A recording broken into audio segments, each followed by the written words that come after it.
of the 6th District, as does energy and environmental issues. Whereas the western portion of the district favors increased development of natural shale gas through fracking, the eastern portion of the district favors so-called clean energy solutions. So we're going to turn our panel to these topics. Right now, Mr. Griffiths. Question. This question is for you, Mr. Ficker.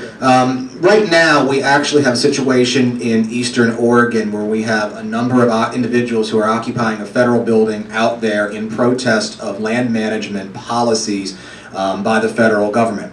Now, land management policies, of course, are set by Congress, and more than likely, as a junior member of Congress, this is an issue which you may wind up having to deal with on committee. What is your opinion on land management policies, and is too much land management entrusted in the federal government?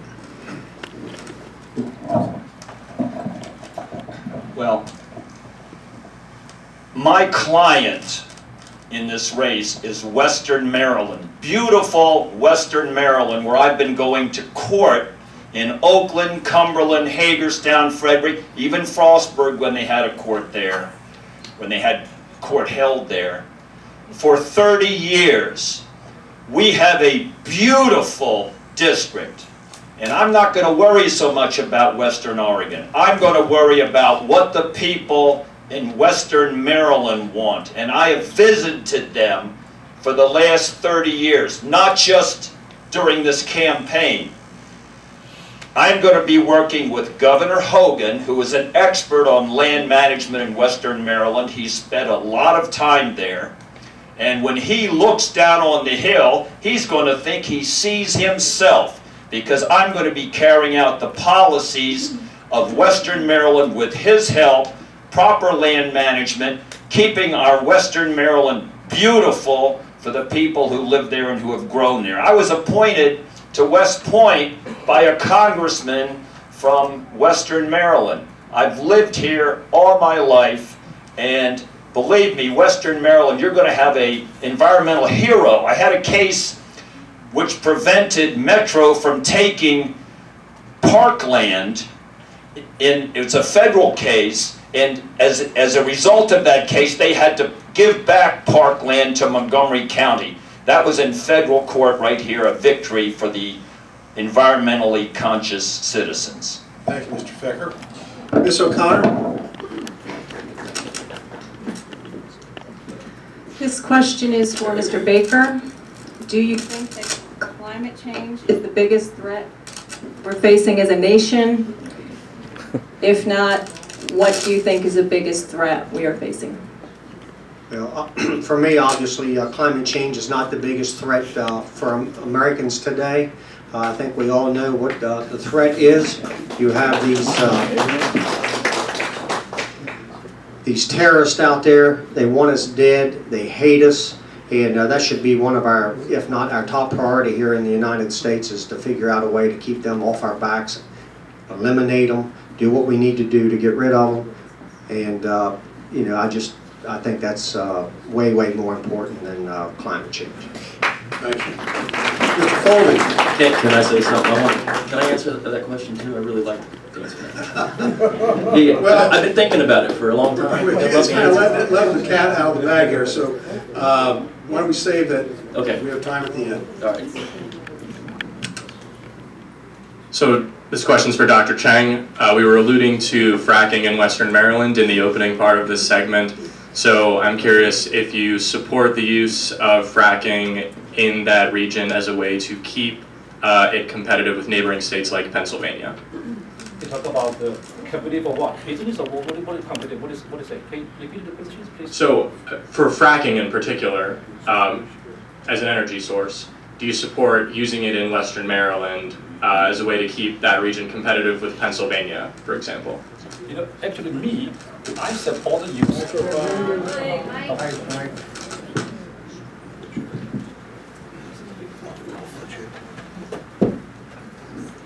Okay, for energy topic, I support also we need to have new technology and multiple energy source. I don't want just favor something else. I will say multiple energy source. Okay, any energy source if you that economic, that valuable, then we can use it. I will say that multiple source that include but not limited, like renewable gas, nature, everything. That's why I support that. So I mean, welcome to use that. Yeah. Thank you. Ms. Hodges?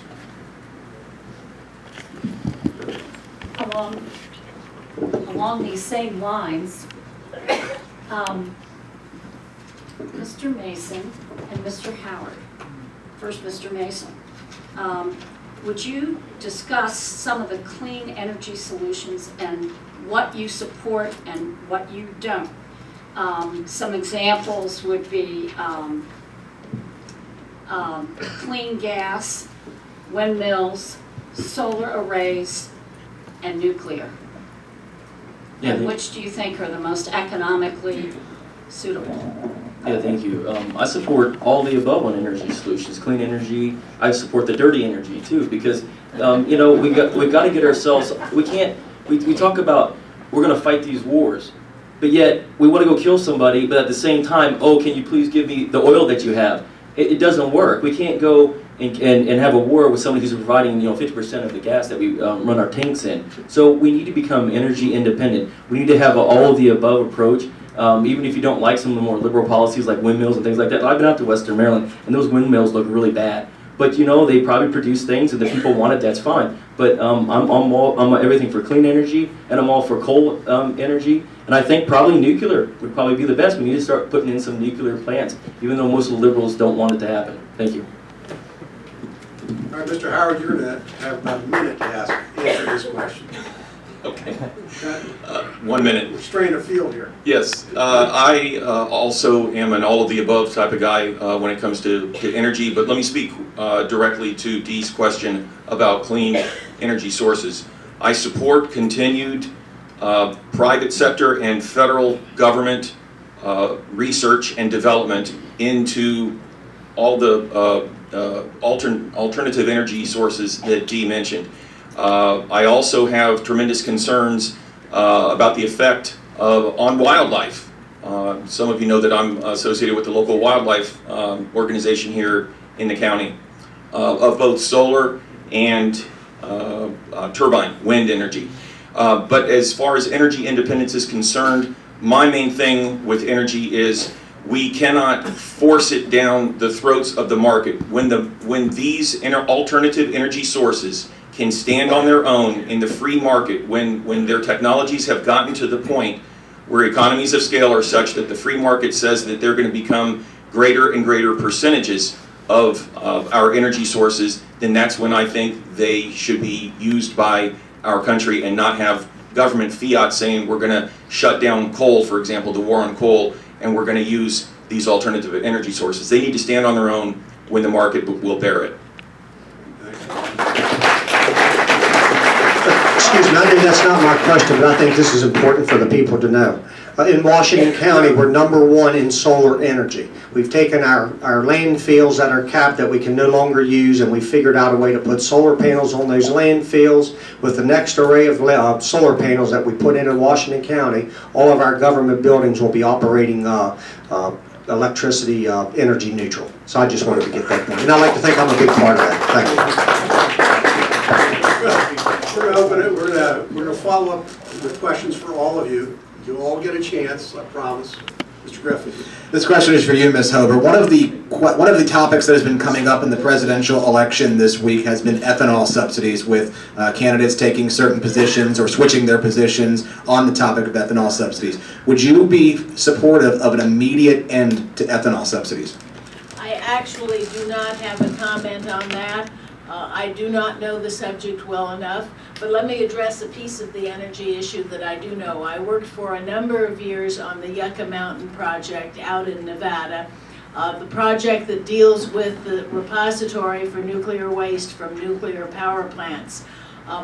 Once this gets through Congress, and it will, it may take a while longer, we ought to seriously consider going back to much more nuclear power. It is in fact the cleanest source.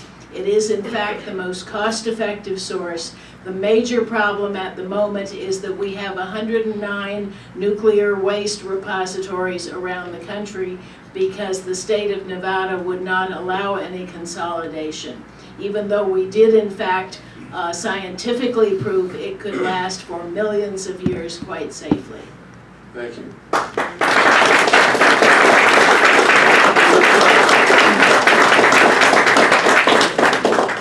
This question is for Dr. Chang. What is your position on mandatory labeling of GMOs?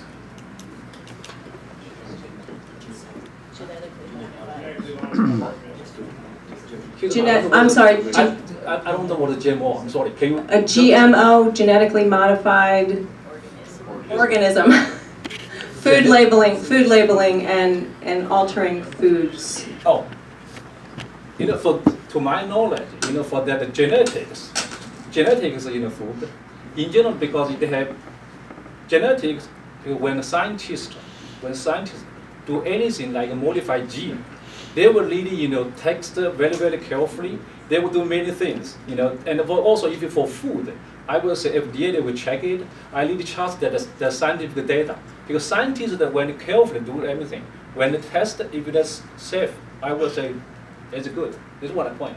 Because I do science, I do research, we do gene, I did that kind of work, not food. For example, say, let other kind of cells, I change a gene, I did. I mean, that one we do very, very carefully and check many, many things. I don't think any problem on that. If it can prove by FDA, should any problem on that. Yeah. Thank you. Yeah. Delegate vote. Recently it was announced that the final coal mine in the United Kingdom was shutting down. Do you support the coal mining industry in America? It's fairly simple. If Congressman Delaney remains in office, policies to kill the coal mining industry is going to continue. He supported what would equate to a 3,000% increase to the coal industry and the carbon tax increases. Our Western Maryland population was built by coal. And if we're going to help rebuild what is now in Cumberland, the poorest town in the state of Maryland, and used to be an industrial boom, killing industries like Congressman John Delaney has done with coal is absolutely deplorable. We've got to be helping build them back up. Thank you. Mr. Painter. We've heard some interesting proposals tonight and discussions. How do you balance economic growth and also protecting the environment? I'd lean, to be honest with you, I lean to economic growth first and protecting the environment second. A lot of the work that we have exported, like I come from Cumberland and I know about the economic boom times we had there, Celanese and PPG. It's all went overseas. It's went overseas to places that have much looser environmental rules than we do. So we've not only exported our jobs, we now somehow feel better that we're not polluting the world, the Chinese are polluting the world. And our people back home, I was back home last weekend, people are out of work. I mean, they've been out of work for years. I mean, I don't care. Now, do we have to do something with the environment? Yeah. Coal, for instance, there's carbon capture techniques that in line with the clean coal now, that we can actually produce things out of coal. It's not the terrible ogre that Obama would have you make it out in his war on coal. So I lean to the jobs and bringing them back to America, and if you want to have our EPA try to control our pollution, fine. We'll control it better than China will. That's my answer. Could I say something about that too? No. You got Ms. Griffiths. Ms. Griffiths. Dean, your turn for a question. I'm going to get on to our bay. I was raised right here in Montgomery County. I spent my adult life in Baltimore County. And all my life, we've been saving the bay. And every year, it's just as bad as it always was. We have a dam at the top of the bay. And the holding ponds have been, have gotten full. It's all 100 years old, and it's never been dredged. Mr. Ficker, what say you about dealing with saving the bay and the Conowingo Dam holding ponds.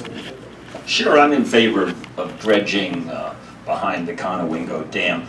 But once again, I'm focused on Western Maryland. We need to get 2 new reversible lanes on I-270. We need to improve Route 81. We need to improve Route 220. We need to get better protection and better expansion for our airport in Cumberland and Hagerstown. I've already met with the Maryland Transportation Secretary, Pete Ron. My focus is on Western Maryland. The Conowingo Dam is very interesting. Well, I thank you, support Mr. dredging Ficker. it, but Western Maryland is number 1. Transportation And I'm economic already development. ahead. One thing else I want to say. I'm already ahead of Congressman Delaney in the votes. I've got 2 votes, mine and my son's, because I live in the district. He and his wife don't even live in the district, so they can't vote for themselves. Thank I'm you. ahead 2 Thank to you. nothing. Thank you so much.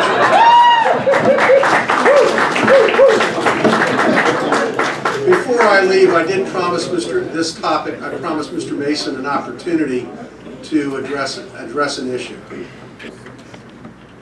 Yeah, what was the issue again? What was the greatest threat? I think. It was, what was the greatest threat? Oh, yeah. The environment and the greatest. Oh yeah, global warming. No, global warming I believe is a total hoax, because every time we talk about global warming, why we never run to. How come when global warming is mentioned, we never run to capitalism? We always run to socialism or communism. So that tells you right there the reason behind global warming. And the greatest threat to America, I used to think was Islam. The greatest threat to our country is the Democratic Party. I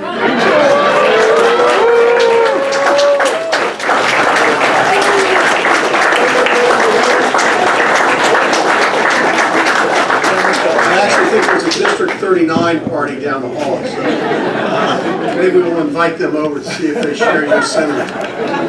We're going to move into our third area of discussion tonight.